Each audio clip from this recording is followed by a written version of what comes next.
Bonjour à tous. J'espère que vous allez bien. Est-ce que pour commencer, l'un ou l'une d'entre vous aurait la gentillesse de me dire dans le chat si vous me voyez bien, si vous m'entendez bien et si vous pouvez bien visualiser le support de formation?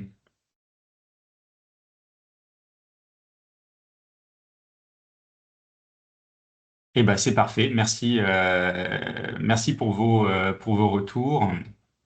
Alors, je laisse rentrer les quelques retardataires avant de commencer.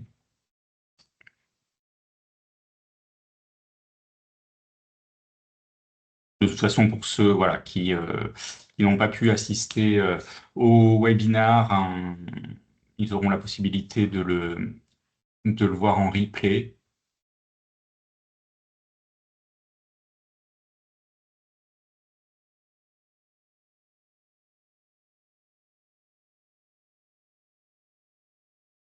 Allez, on va commencer. Eh ben, écoutez, bonjour à tous. J'espère que vous allez bien. J'espère aussi réussir à vous sortir de la torpeur dans laquelle nous nous trouvons par ces jours de canicule, même si des perspectives d'en sortir se dessinent. Je sais que c'est pas évident de travailler dans ces conditions. Euh, je vais commencer par une petite présentation, mais vraiment très courte, du cabinet pour ceux qui nous ne connaîtraient pas.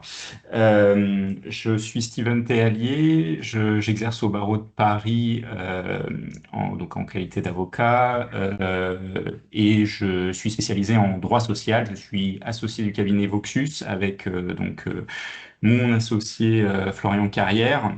Nous intervenons en droit du travail, exclusivement en droit du travail, sur des problématiques de relations individuelles, relations collectives. Donc, quand on dit relations individuelles, bah, c'est embauche, rupture du contrat, contentieux qui peut être aussi pénal. Moi, j'ai une expertise aussi sur tout ce qui est salarié protégé. Et puis, bon, bah, pour les relations collectives, c'est la négociation d'accords collectifs, les problématiques qui touchent à la durée du travail. Bon, il y en a beaucoup. Et puis, tout ce qui est gestion aussi des instances représentatives du personnel, projet de restructuration, licenciement pour motif économique collectif. Et puis, bah, on intervient aussi sur un aspect du droit de la sécurité sociale, entre guillemets, qui est à cheval finalement entre le droit du travail et le droit de la sécurité sociale, c'est la question des accidents du travail et des maladies professionnelles. Donc, c'est un sujet qui va nous occuper ce matin. Si vous voulez en savoir plus sur nos expertises et nous connaître, vous pouvez aller sur notre site internet.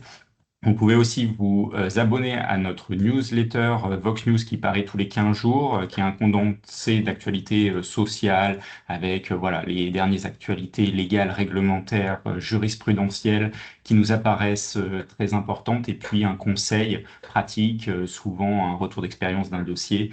Voilà, on choisit tous les 15 jours et vous avez aussi nos actualités cabinet avec les prochaines formations que nous organisons. Enfin, vous pouvez retrouver nos formations, nos webinars sur notre chaîne YouTube. Voilà, on organisait aussi des webinars par le passé sur la plateforme Webikeo qui sont aussi disponibles. Bah, je vous invite notamment à regarder le webinar si vous n'avez pas pu y assister, de mon associé Florian Carrière sur la transposition de la directive transparence salariale, qui est un sujet bien évidemment assez brûlant. Alors, c'était tout pour la présentation. On va rentrer maintenant dans le vif du sujet. Voilà, il est 9h35, on a un peu moins de 45 minutes pour parcourir ce sujet relatif aux accidents du travail et aux maladies professionnelles. Alors, bon, je voulais déjà en introduction vous dire pourquoi ce webinaire. Pourquoi ce webinaire nous paraît important, c'est sur la base d'un constat que l'on a fait que, en tant que praticien, hein, le contentieux social aujourd'hui, il est éclaté. Il est éclaté parce qu'il y a une multiplication des demandes et il y a aussi une multiplication du nombre de juridictions devant lesquelles on peut présenter des demandes sur la base de faits finalement qui sont les mêmes. Donc, pourquoi cet éclatement? Parce que le contentieux ne se déroule plus que devant le Conseil de prud'homme, mais également devant les juridictions de la sécurité sociale sur tout ce qui est justement aspect accident de travail, maladie professionnelle. Et ce phénomène, il est lié à mon avis, voilà, à deux facteurs. Le premier, bah, c'est la mise en place du barème Macron, même si c'est pas l'unique raison. Le barème Macron et le plafonnement donc des indemnités euh, prud'homales auxquelles peuvent prétendre les salariés en cas de licenciement injustifié, bah, pousse les avocats en demande à multiplier, en tout cas, à aller demander des sommes et des dommages-intérêts sur d'autres chefs de préjudice et aussi bah, à aller devant d'autres juridictions, dont les juridictions de la sécurité sociale, pour mieux indemniser leurs clients. Et le deuxième aspect, à mon avis, et c'est pour ça que je ferai des focus parfois dans le cadre de ce webinaire, c'est la santé mentale des salariés. La santé mentale des salariés qui est un sujet maintenant pris en considération par la Caisse beaucoup plus qu'il ne l'était auparavant. Bah, désormais, en fait, les maladies psychiques sont reconnues comme maladies professionnelles par une procédure que l'on va aborder qui est quand même voilà, assez longue, mais néanmoins, les reconnaissances, eh bien, il y en a, et il y en a beaucoup. Donc ça, c'est aussi un facteur qui a poussé eh bien, ce phénomène d'éclatement du contentieux. Et bah, je ne sais pas si dans votre pratique, vous reconnaîtrez ce schéma, mais nous, on est très souvent confrontés à, par exemple, une procédure de licenciement pour inaptitude qui serait contestée devant le Conseil de prud'homme, sur la base notamment du manquement à l'obligation de sécurité, mais en parallèle, on a aussi un contentieux devant les juridictions de la sécurité sociale, enfin, devant la CPAM, devant la Caisse de recours amiable et devant le pôle social tribunal judiciaire, sur tout l'aspect bah, reconnaissance de l'accident de travail et des maladies professionnelles, puisque bah, les salariés essayent bien sûr de venir dire que leur inaptitude, elle est liée à un facteur qui s'est passé au travail. Voilà. Donc, c'est un peu le constat duquel on est parti et les objectifs de ce webinaire, eh bien, c'est de percevoir les enjeux que peut avoir la reconnaissance d'un accident du travail et d'une maladie professionnelle pour l'entreprise sur plusieurs aspects, euh, connaître les étapes principales de la procédure de reconnaissance d'un accident du travail et d'une maladie professionnelle, bah, savoir déjà de quoi on parle et de savoir à quel moment aussi l'employeur peut intervenir et peut influer sur la décision qui sera rendue. Parce que, bah, on le verra, mais une fois que la décision est rendue, c'est quand même beaucoup plus difficile après d'obtenir une décision inverse du tribunal. Et la décision de reconnaissance d'un accident du travail ou d'une maladie professionnelle a un effet boule de neige après sur le contentieux. Donc, il vaut mieux connaître en amont quels sont les moments clés où on peut avoir de l'impact pour essayer d'avoir une décision de refus de reconnaissance de la CPM, ou du moins une décision qui serait moins sévère après et qui aurait moins de conséquences pour la défense après des autres aspects du dossier et aussi pour limiter l'impact financier pour l'entreprise. Et donc, c'est aussi l'occasion de rappeler pour l'employeur qu'il ne doit pas rester inactif. Il ne doit pas rester inactif bah, lorsqu'il y a survenance d'un accident, d'une maladie devant la caisse primaire d'assurance maladie, mais il ne doit pas aussi rester inactif en amont, c'est-à-dire au moment de la prévention des risques. Et donc ça, c'est un aspect fondamental. c'est comment l'employeur va réussir aussi à démontrer qu'il a mis tout en œuvre pour que le risque ne survienne pas. Et là, on est sur finalement la clé de voûte aujourd'hui du contentieux social qui est l'obligation de sécurité. Est-ce que l'employeur a mis tout en œuvre, ou du moins a mis le maximum d'actions en œuvre pour démontrer qu'il s'est soucié de la santé de ses salariés et qu'il a limité au maximum le risque. Et bien sûr, quand on parle de contentieux, on a besoin de traçabilité, on a besoin de pièces. Donc c'est aussi la capacité de l'entreprise à se ménager des preuves et donc à poser noir sur blanc ce qui s'est passé et pour pouvoir les ressortir si besoin, voilà, ultérieurement dans le cadre d'un contentieux avec toutes les problématiques d'organisation aussi, voilà, les effectifs changent dans les entreprises et parfois les dossiers, un dossier de maladie professionnelle, ça peut prendre 4, 5 ans, les interlocuteurs changent, donc il faut avoir une bonne organisation aussi pour assurer un suivi. Donc voilà les ambitions de ce petit webinar de 45 minutes. Donc forcément, on ne verra pas tout, mais c'est un peu pour avoir une prise de conscience et connaître les grandes lignes. Alors, on a dit le premier objectif, c'est de se rendre compte de quels sont les impacts pour l'entreprise. Bon, si on parle impact financier, bon, et de toute façon, les impacts financiers, ils seront nombreux, hein, même en cas de contentieux, évidemment, c'est un impact financier. Mais si on prend l'impact, on va dire, le plus rapide, le plus direct qui va survenir, c'est la hausse du taux de cotisation AT-MP. Donc ça, je vais y revenir juste après. Mais dès qu'il y a reconnaissance d'un accident du travail ou d'une maladie professionnelle, tout de suite, il y aura un impact sur le bulletin de paie des salariés. Vous aurez une hausse du taux de cotisation. Cet impact, il n'est pas négligeable puisque forcément, il s'applique à toute la masse salariale. Et donc, il y a tout de suite un enjeu de se dire, on va limiter pour essayer d'avoir une décision qui ne reconnaît pas l'accident du travail, par exemple, ou qui, s'il le reconnaît, il en modère la gravité pour que ça limite le taux.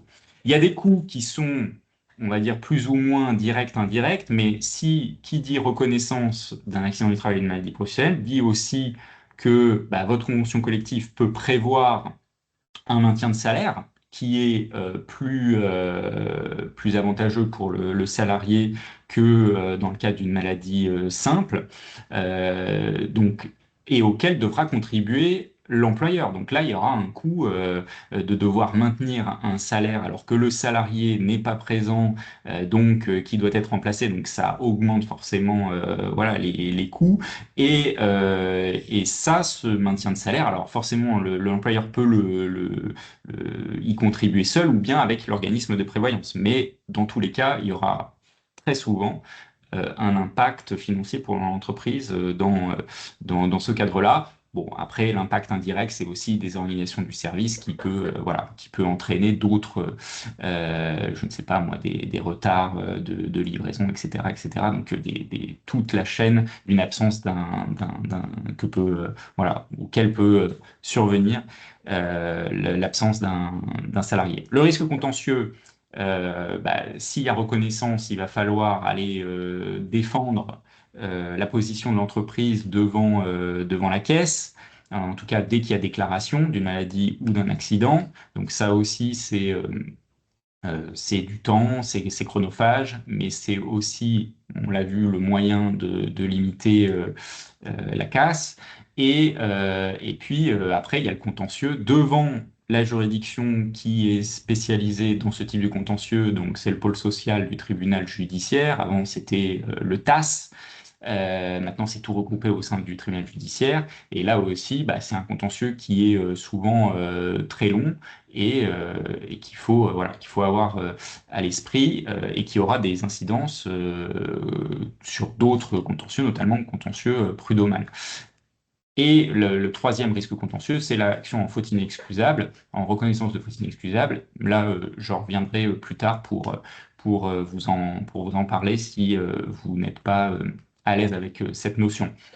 À côté de ça, les impacts, il y a des enjeux RH, je vous l'ai dit, prévention des risques professionnels en amont, qu'est-ce qu'on va mettre en œuvre pour limiter le risque d'ATMP, mais aussi un accident du travail, une maladie professionnelle, ça a forcément des répercussions en termes de climat social, en termes d'image, hein, en termes de qualité de vie au travail, l'image de l'entreprise est forcément affectée. Et puis l'enjeu RH aussi, c'est savoir tracer euh, avoir des documents qui nous permettent de nous défendre en cas de contentieux. Et ça, c'est tout le travail d'organisation et de savoir documenter, retracer l'activité d'un salarié pour comprendre ce qui s'est passé et pouvoir défendre le dossier. Parce que si on ne sait rien, on a de grands risques que la CPM reconnaisse l'accident du travail ou la maladie professionnelle si on ne fait rien, si on est complètement passif, si on n'apporte aucun élément de preuve. Ce risque, il est pas de 100%, mais pas loin. Donc, il faut savoir connaître ce que font les salariés. Le premier impact, je ne vais pas y passer beaucoup de temps, hein, sur le taux de cotisation AT-MP. Pour faire simple, ce taux de cotisation est déterminé en fonction de l'activité, du secteur d'activité de l'entreprise, de son effectif et de la fréquence et de la gravité des sinistres qui sont survenus dans l'entreprise. Donc il y a trois taux possibles. Si on est dans une entreprise qui compte moins de 20 salariés, le taux, il est commun au secteur d'activité, donc il dépend de la sinistralité du secteur, il est revalorisé chaque année. Donc, bon, là, la sinistralité, on va dire, l'accident du travail qui survient, ou la maladie professionnelle qui survient, ne va pas modifier, ne va pas avoir un impact considérable sur le taux de cotisation de l'entreprise, mais ça sera dilué dans le cadre du secteur pour tous les employeurs de ce secteur-là. Sur les entreprises dont l'effectif est compris entre 20 et 149 salariés, là c'est un taux mixte, donc le taux de cotisation sera calculé en partie sur la sinistralité du secteur d'activité, mais aussi sur celle de l'entreprise.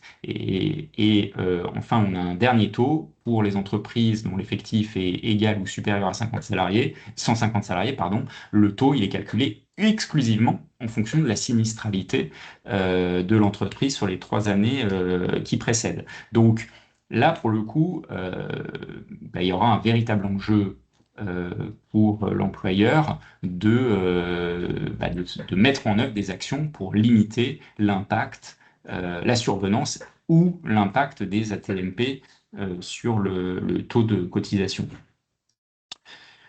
Voilà ce que je voulais dire pour ce premier enjeu. Si on s'intéresse maintenant à l'accident du travail. L'accident du travail, pour être connu, donc qui suppose un fait accidentel survenu au temps et au lieu de travail qui a causé une lésion corporelle, physique ou psychologique à la victime. Psychologique, j'insiste, donc je fais un petit focus, comme je vous l'ai dit, sur les RPS. Le salarié, je pense que vous avez peut-être déjà eu le cas dans votre entreprise, le salarié qui sort en pleurs d'un entretien annuel d'évaluation ou d'un entretien avec son supérieur hiérarchique ou d'une réunion où voilà, elle aurait été soit humiliée, soit eu des critiques, etc. Et, eh bien, cette salariée pourrait vous demander de déclarer un choc psychologique, un accident du travail comme choc psychologique dû à cet événement professionnel.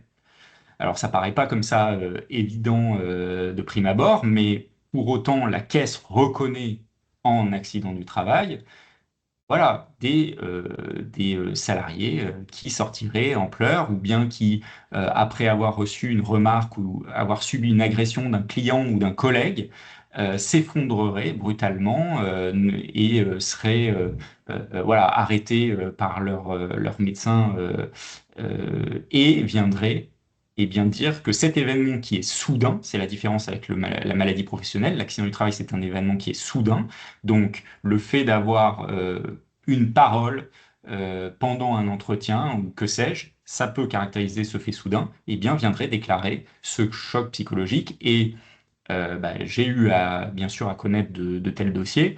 Lorsqu'on n'a pas de témoin, lorsqu'on n'a rien fait au moment de la déclaration de cet accident du travail, et souvent, très souvent, il peut être reconnu. Donc là, il y a aussi des choses à faire, donc on va le voir. Ce qu'il faut que vous reteniez, c'est qu'il y a une présomption d'imputabilité au travail de tous les faits qui surviennent au temps et sur le lieu de travail. Donc des fois, il peut y avoir, il peut y avoir une contestation du moment où du lieu ou du moment auquel est survenu l'accident qui est déclaré, parce que vous allez avoir un mail ou un message de votre salarié qui dit, voilà, il m'est arrivé ceci, il m'est arrivé cela.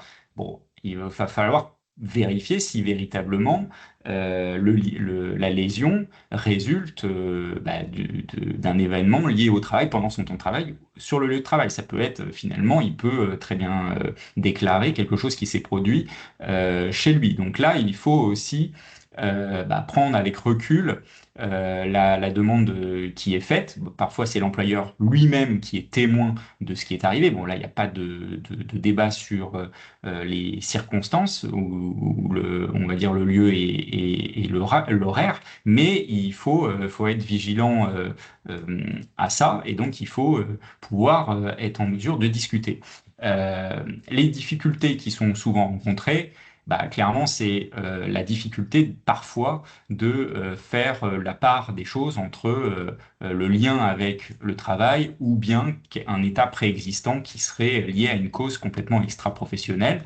Par exemple, un salarié fait un malaise sur le lieu de travail. Est-ce que c'est lié au travail? Est-ce que c'est lié à autre chose? Bon, là, il va falloir, après, sans expliquer, je vais y revenir. Et puis le deuxième difficulté qu'on retrouve très fréquemment, c'est l'absence de témoins.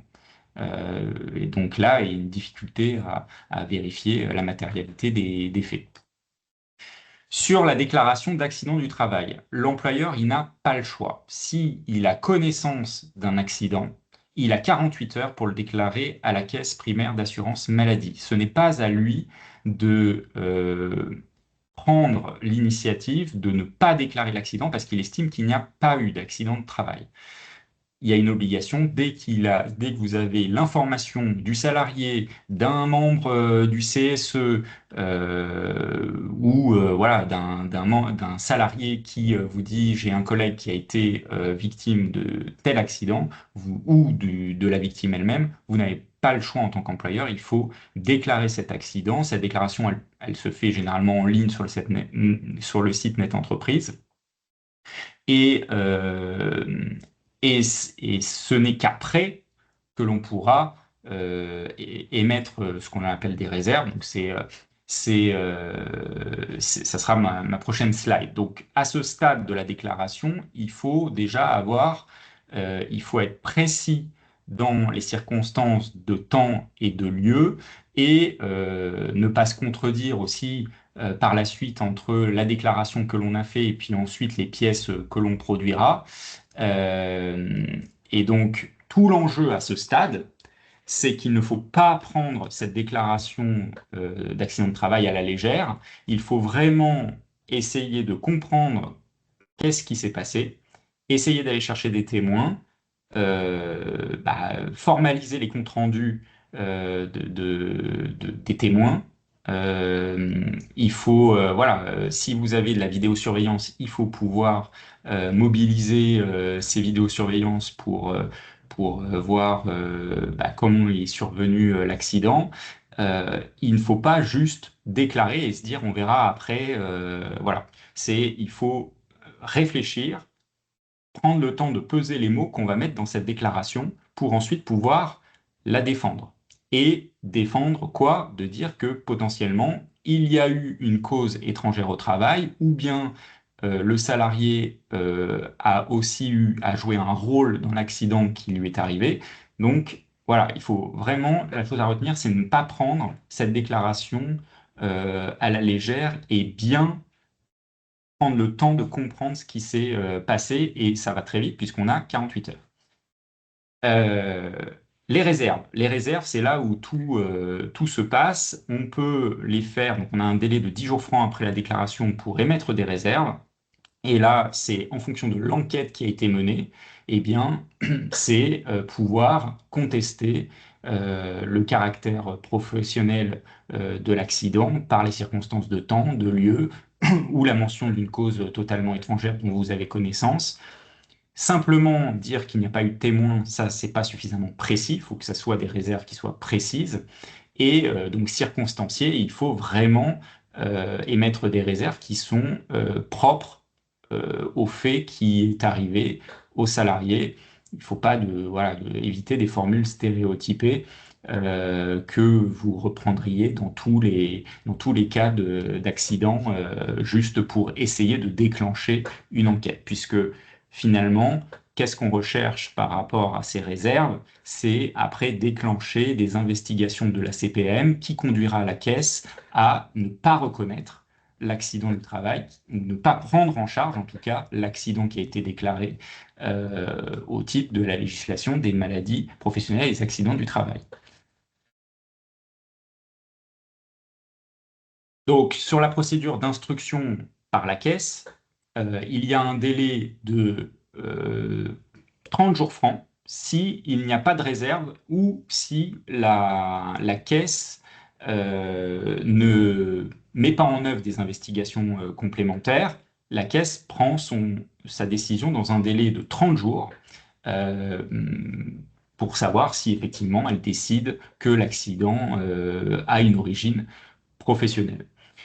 Si vous faites des réserves ou si la caisse décide spontanément d'engager des investigations, dans ces cas-là, ce n'est plus un délai de 30 jours, mais c'est un délai de 90 jours francs. Et là, on rentre dans un système d'enquête contradictoire. Donc, il y aura une mise à disposition du dossier par la caisse, c'est-à-dire que tout ce qui a été produit par le salarié, notamment le questionnaire qu'on lui demandera de remplir, vous aussi, en tant qu'employeur, vous aurez un questionnaire à remplir sur les circonstances, etc., avec la possibilité d'ajouter des pièces au dossier. Mais du fait du caractère contradictoire, vous aurez aussi la possibilité d'avoir connaissance des éléments qui ont été produits par le salarié et de pouvoir faire des observations et produire aussi de nouvelles pièces pour contester éventuellement les déclarations du salarié. Donc là, c'est vraiment un élément important à prendre en compte voilà, dans le process RH ou voilà, juriste en droit social en interne, c'est de bien documenter, répondre à ces questionnaires pour rechercher à minimiser soit ce qui s'est produit et la responsabilité de l'entreprise, ou bien de dire qu'il y a quasiment une cause étrangère pour qu'il y ait une décision de refus de la caisse. Alors, après, c'est ce que je mets, c'est ce que je vous indique dans cette slide, la décision peut être déclarée inopposable. Donc ça sera après, dans le cadre d'un contentieux.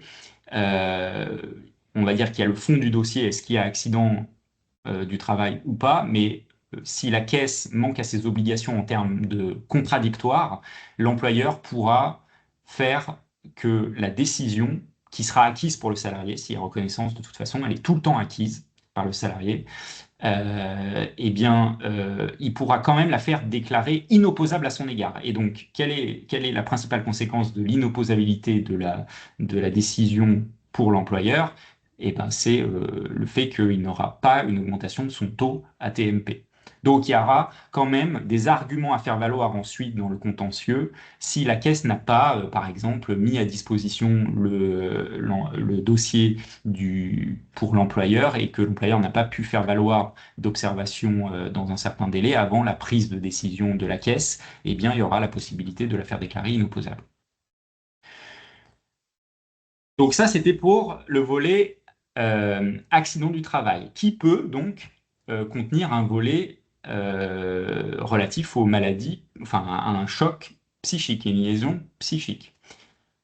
Maladie professionnelle, donc là, on est, je ferai un focus sur les RPS aussi, c'est-à-dire syndrome anxio-dépressif, liées aux conditions de travail, mais les maladies professionnelles, ce n'est pas que ça. Donc, le principe à retenir, c'est que déjà, ce n'est pas à l'employeur de faire la déclaration, c'est au salarié. Et pour faire reconnaître une maladie professionnelle, il y a plusieurs procédures possibles. Il y a une procédure qui est dans le cadre d'un tableau de reconnaissance des maladies professionnelles, d'un tableau de maladies professionnelles qui comporte trois colonnes. Une colonne relative à la maladie, la désignation de la maladie, une colonne relative au délai de prise en charge et une colonne relative à la liste des travaux qui ont été effectués par le salarié. Lorsque le salarié remplit les conditions de ces trois colonnes, eh bien, la maladie est reconnue par la caisse sans qu'il ait à démontrer un lien de causalité avec son travail. Donc, euh, donc ça, par exemple, bah, vous avez les affections liées, je prends un exemple consécutif, les affections professionnelles consécutives à l'inhalation des poussières d'amiante. Bah, par exemple, vous avez comme maladie des liaisons pleurales, notamment pleurésie exsudative. Donc ça, c'est la première colonne. Si le salarié présente cette pathologie, il remplit la condition numéro 1. La condition numéro 2, bah là, par exemple, c'est un délai de prise en charge, donc un délai entre la fin de l'exposition au risque et la constatation de sa pathologie de 35 ans. Donc, s'il y a moins de 35 ans qui séparent l'exposition et la maladie, il peut remplir cette condition. Et la troisième, bah, c'est la liste des travaux, bah, par exemple, travaux de pose et de dépose, calorifugage contenant de l'amiante. Donc s'il a ou habits, enfin travaux nécessitant le port habituel de vêtements contenant de l'amiante. Bah, ça, c'est les trois conditions. S'il remplit ces trois conditions, la maladie est prise en charge par la caisse automatiquement. S'il ne respecte pas une des conditions, eh bien, là, il faudra passer par une procédure d'expertise individuelle qui se passera devant le comité régional de reconnaissance des maladies professionnelles, C2RMP, où là, le salarié devra démontrer le lien direct entre la maladie et son travail habituel. Donc, la charge de la preuve sera plus importante et reposera sur le salarié. Si on est sur une maladie qui ne figure pas dans les tableaux dont je vous ai parlé, notamment les maladies psychiques ne figurent pas dans ces tableaux, eh bien, le salarié doit démontrer là deux conditions. Le lien de causalité direct et essentiel entre la maladie et le travail habituel, et aussi soit bah, le décès, donc ça sera ses ayants droit pour le coup, mais moi j'ai eu un dossier où il y avait eu suicide et donc là, cette condition était réunie, ou un taux d'IPP supérieur ou égal à 20%. Donc il devra démontrer ces deux conditions pour qu'il y ait une prise en charge par la caisse. Alors, sur la déclaration, je vous ai dit la différence avec l'accident du travail, c'est que c'est le salarié lui-même qui doit être à l'origine de cette déclaration. Alors, normalement, il a un délai de 15 jours pour faire cette déclaration quand il est avisé de, de la cessation de travail, enfin à compter de son arrêt, mais en vérité, le délai de prescription, c'est-à-dire le moment où il ne peut plus du tout euh, demander la reconnaissance d'une maladie professionnelle, il est de 2 ans. Et c'est celui qu'il faut retenir, 2 ans avec plusieurs points de départ possibles, soit le certificat médical constatant le lien possible entre la maladie et l'activité professionnelle, soit la cessation du travail, arrêt de travail, ou bien la cessation du paiement des indemnités journalières de la sécurité sociale. Donc délai de 2 ans à retenir. Ça, c'est un élément aussi à retenir, soulever la prescription. En général, c'est la caisse qui le fait d'elle-même. Ce comité de reconnaissance régional de reconnaissance des maladies professionnelles, bon, il est composé d'un comité d'experts et donc de médecins. Je ne vais pas rentrer dans les détails, et notamment il y a un médecin psychiatre lorsque c'est une maladie psychique qui est visée. Donc l'employeur, comme dans les accidents du travail, il a un rôle important à jouer lors de toute cette phase de reconnaissance devant la caisse qui va être très longue pour les maladies professionnelles, plus longue que pour un accident du travail. Et ça va commencer par répondre à un questionnaire qui va être envoyé par la caisse. Il y aura un questionnaire qui sera envoyé à la victime et un questionnaire qui sera envoyé à l'employeur sur les conditions de travail, sur les actions de prévention qu'on a pu mettre en œuvre, etc., sur les circonstances, voilà. Euh, eh bien, là, il va falloir aussi pas prendre les choses à la légère. C'est-à-dire qu'il y a beaucoup d'employeurs, ils répondent au questionnaire très rapidement, ils envoient 100 pièces sans rien. Et très vite, il y a reconnaissance, et en plus, il y a la possibilité, après ce questionnaire, de faire des observations, d'avoir accès au dossier, donc c'est-à-dire de savoir les éléments fournis par le salarié et de les critiquer. Bon, bah, parfois, l'employeur n'utilise pas cette possibilité. Euh, Ça, c'est autant de risques d'avoir une décision de reconnaissance de la maladie professionnelle à l'issue de l'instruction du dossier. Donc, il faut être vigilant dès qu'on a l'info que le salarié a fait une demande de reconnaissance d'une maladie professionnelle, bah, il faut se mettre en ordre de bataille et connaître les délais de la procédure et savoir à quel moment on peut influer et quel process on va mettre en œuvre aussi pour euh, se défendre dans le cadre de l'instruction. L'instruction, donc, comme je vous l'ai dit, les délais sont plus longs.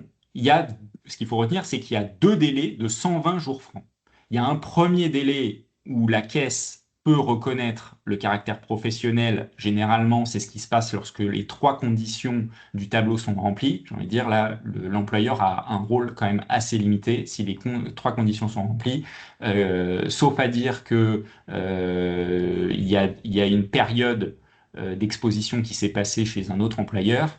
Bon, il n'aura pas beaucoup d'impact. En revanche, dès qu'il y a instruction sur la base de l'avis du C2RMP, eh bien là, l'employeur a tout son rôle. Il a, sur les premiers 120 jours francs, il y aura ce questionnaire auquel il faudra remplir. Il y aura une période aussi où on pourra avoir accédé au questionnaire rempli par le salarié et aux pièces produites par le salarié, la possibilité de les critiquer. Et ensuite, s'il y a saisine du C2RMP, eh bien, il y aura un nouveau délai de 120 jours francs. Le C2RMP va avoir connaissance de l'entier dossier instruit par la caisse et ensuite, là aussi, l'employeur aura la possibilité pendant ces 120 jours francs d'avoir accès au dossier, de connaître l'avis rendu par le C2RMP. Alors, le C2RMP, il a 110 jours pour rendre son avis, sachant que la caisse, derrière, bah, elle aura 10 jours pour rendre sa décision. La caisse suit systématiquement l'avis du C2RMP. Donc là aussi, l'employeur pourra consulter le dossier et critiquer, émettre des réserves sur tous les éléments transmis par le salarié pour essayer de faire reconnaître sa maladie comme étant professionnelle. Pareil, de la même façon, je vais très vite, mais s'il y a des manquements de la caisse sur l'instruction et le contradictoire, il y aura la possibilité dans le contentieux postérieur de faire valoir une inopposabilité de la décision euh, par rapport à l'employeur, même s'il y a décision qui reconnaît la maladie pour le salarié et cette décision lui sera acquise. Les conséquences d'une prise en charge de la maladie et pourquoi il faut effectivement se défendre en amont, c'est comme je vous l'ai dit, bon, hausse du taux de cotisation, on ne va pas le répéter, mais c'est surtout que ça va devenir, cette décision de la CPM, une pièce centrale qui pourra être communiquée par le salarié devant le conseil de prud'homme. Et notamment, dans le cadre d'un licenciement pour inaptitude, ce salarié pourra venir dire que son inaptitude c'est la conséquence du travail, donc c'est une attitude d'origine professionnelle, ce qui entraîne quand même des conséquences, même sur le solde de tout compte, puisqu'une inaptitude d'origine professionnelle, ben, on a le droit à l'indemnité de licenciement légal doublée, on a le droit au préavis prévu par le Code du travail, le préavis légal, et on aura aussi la possibilité, s'il y a reconnaissance d'une maladie professionnelle ou d'un accident de travail, de faire reconnaître une faute inexcusable devant les juridictions de la sécurité sociale. Je vais vous en parler. Donc, conséquence importante puisque le salarié pourra venir dire mon inaptitude, elle a été causée par le travail et en plus, elle est due à un manquement à l'obligation de sécurité. On en a déjà parlé avant sur toutes les actions de prévention que l'employeur doit mettre en œuvre pour essayer de démontrer qu'il a satisfait à cette obligation.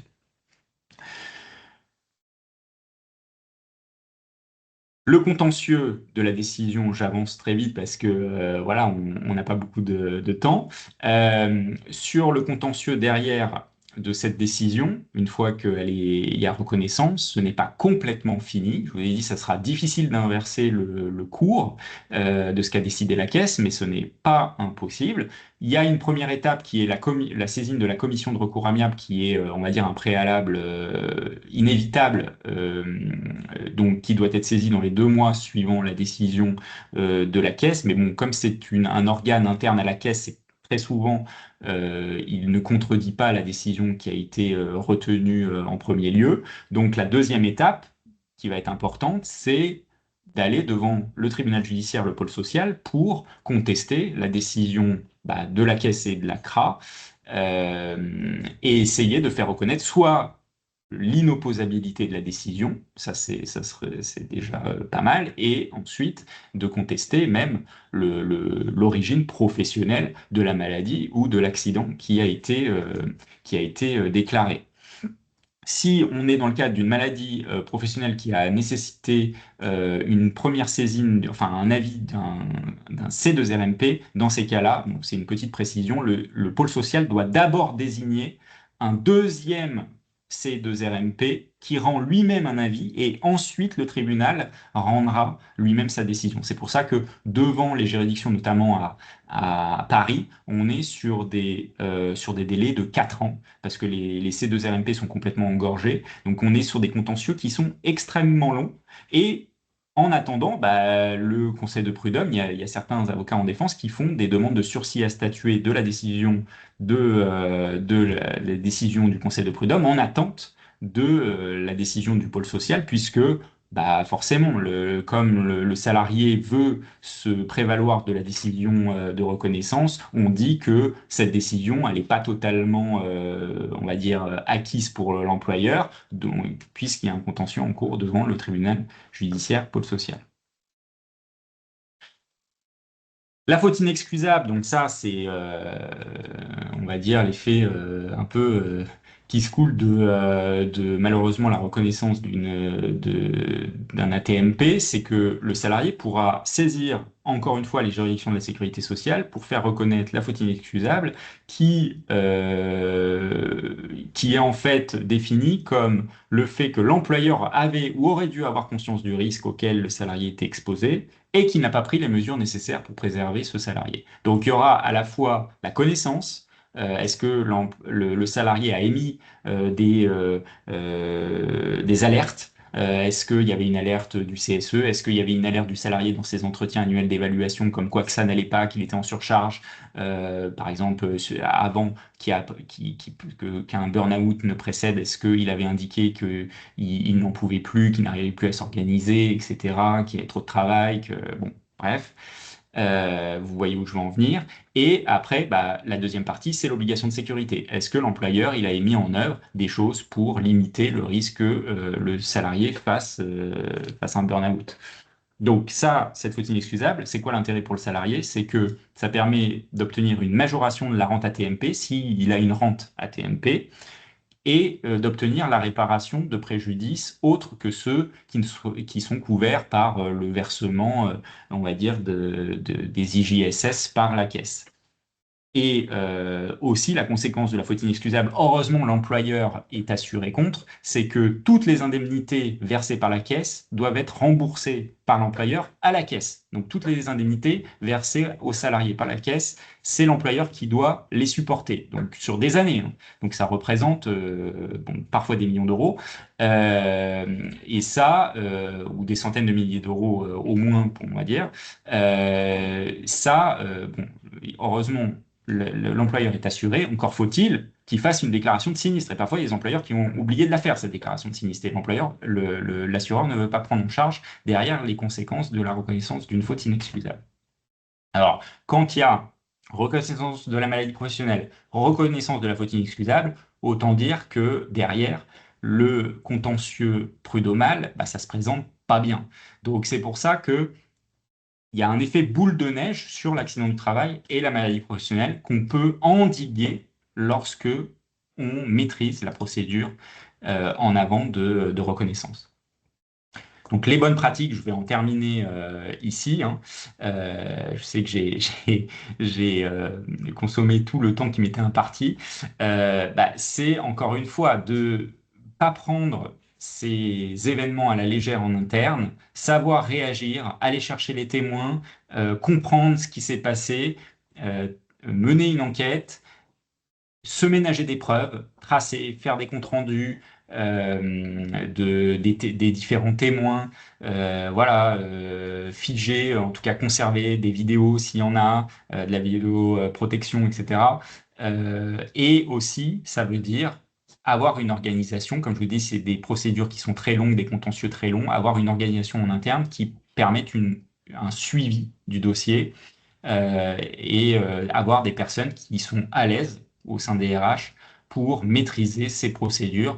Et donc, ça veut dire bah, devoir les former sur le cours de la procédure et les moyens aussi bah, d'influer, de rédiger des réserves, de savoir quels documents sont essentiels pour défendre le dossier. Donc, bah, par exemple, pour les mesures, toutes les mesures des préventions, avoir un DURP à jour, avoir des formations sur les RPS, mettre en place des questionnaires de qualité de vie au travail régulièrement, avoir un règlement intérieur qui rappelle tous les risques sur le harcèlement moral, le harcèlement sexuel, les harcèlements sexistes, etc.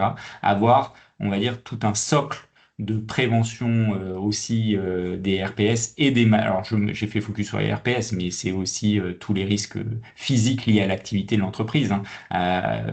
Et surtout, ça passe par la formation et l'information des salariés sur tous ces risques. Être en mesure de démontrer qu'on a informé et qu'on a formé, c'est la clé pour essayer de s'en sortir dans ce type de procédure.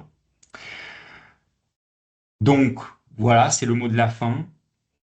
C'est prendre les choses tout de suite plutôt que de devoir subir ensuite l'effet boule de neige dont je vous ai parlé. Et donc, c'était un peu l'objet de ce webinaire, c'était une prise de conscience sur, voilà, qu'est-ce qui peut être fait et l'importance d'agir très très vite et bien. J'espère que ce webinaire bon, aura été instructif et pas trop long malgré la chaleur. Merci pour votre participation. N'hésitez pas voilà, à nous à poser vos questions si vous en avez. On y répondra avec plaisir. Et si vous souhaitez avoir le support de formation, voilà, on trouvera un moyen de vous l'adresser. Et puis bah, d'ici là, je vous souhaite une bonne journée, un bon week-end et puis je vous dis à la prochaine formation.